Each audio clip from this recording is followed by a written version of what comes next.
What's going on, everybody? This is dkdynamite, and today we're going to be talking about the latest update in Modern Warfare 2, some serious changes that were made, and even more. Definitely stay tuned. But before we jump into that, be sure to hit that subscribe button down below, because we're very close to 100,000 subscribers here on the main channel. Really appreciate it. Also drop a like and turn notifications on to stay up to date with everything going on in Modern Warfare 2, Warzone 2, Warzone Mobile, and any other future Call of Duty as well. Now, it was confirmed that Modern Warfare 2 has had the biggest PlayStation Store launch ever for a Call of Duty game, including pre-orders and even day one sales. If that doesn't confirm for you guys that Call of Duty is never leaving PlayStation, then also take a look at this statement from Phil Spencer, who recently on a podcast confirmed that Call of Duty will remain on PlayStation as long as there is a PlayStation out there to ship to. You could of course say that maybe he's bluffing, maybe things will change in the next couple of years, but in all honesty, I never see COD leaving PlayStation. I mean, it's already confirmed that the dominant player base for COD is on PS4 and a little bit of PS5 now. So with that being said, if Microsoft does take over Activision at some point in the next year, they'll be making all that money anyway from those PlayStation sales, so what's the point of cutting them off? I don't think it makes any sense business-wise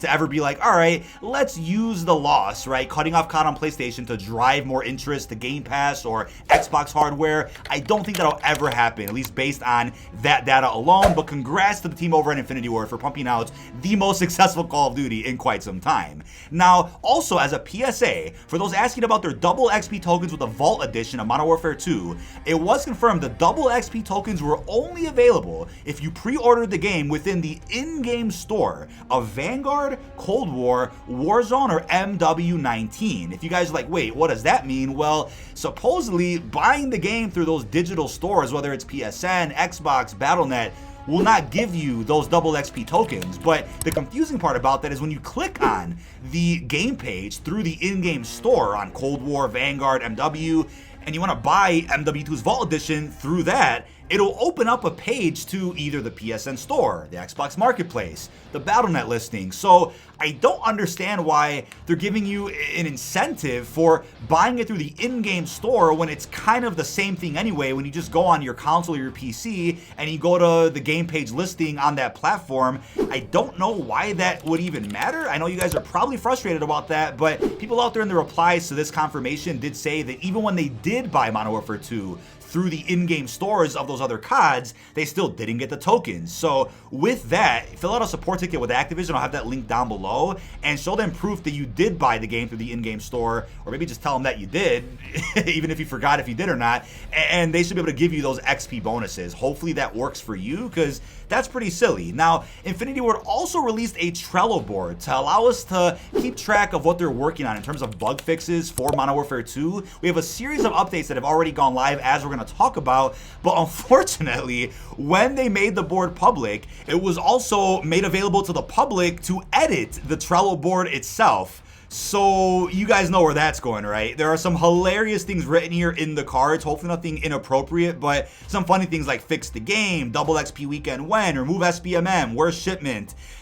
They even F this up, make TTK slower, smaller, better maps. I mean, the list goes on. There are some legitimate things on this Trello board talking about what updates are in the works. I believe the Trello board was already taken down because of this issue, but in terms of actual real updates, we'll start with one that I think you guys are probably really upset about, and that's party-related crashes. So I should probably make a compilation video just for the fun of it on the second channel of us streaming the other day and being in parties of 4, 5, and 6 and crashing like every attempt when we went into a game mode or two on quick play or something else. It was crazy. I mean, we didn't get frustrated. We just laughed about it because you know what? That's the way games are sometimes, especially during a launch window.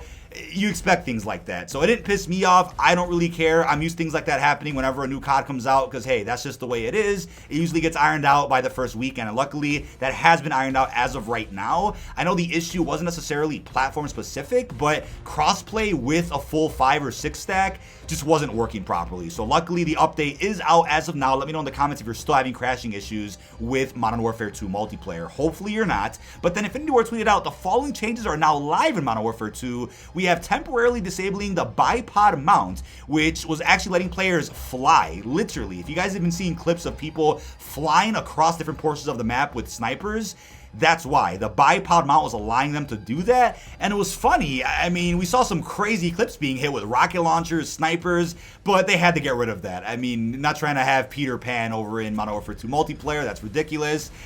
We also have fixed care package bug in Hardpoint.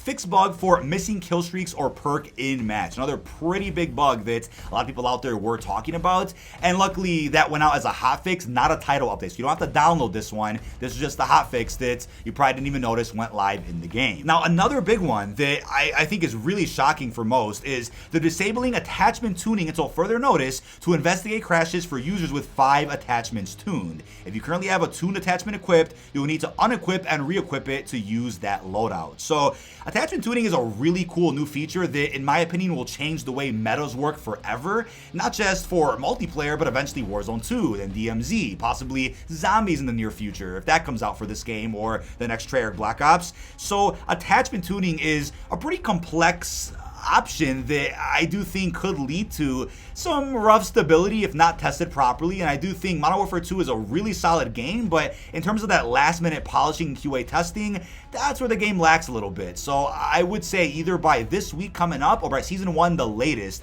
things like this should be fully ready to go and finally ironed out and polished to ensure the smoothest stability possible. That's my opinion and that's my theory on that, but hopefully it doesn't take any longer than the next couple of days to really fix this, because attachment tuning is something that we've all barely used in terms of the entire weapon list in the game. People have probably used the feature for certain weapons of their choice, but not every weapon to an extent. So it'll be cool to see how much experimentation is done with attachment tuning over the next couple of weeks. But also, as a quick reminder for 2 other little updates that you guys maybe didn't know about. First off, pinging in multiplayer was removed, and it might be coming back as of today, but it was removed because of something that I talked about in my last video, which is that people found the method to ping an enemy right before they're about to die, and then when they respawn, that ping would stay on that enemy so they could essentially see where the enemy is through walls or anywhere on the map.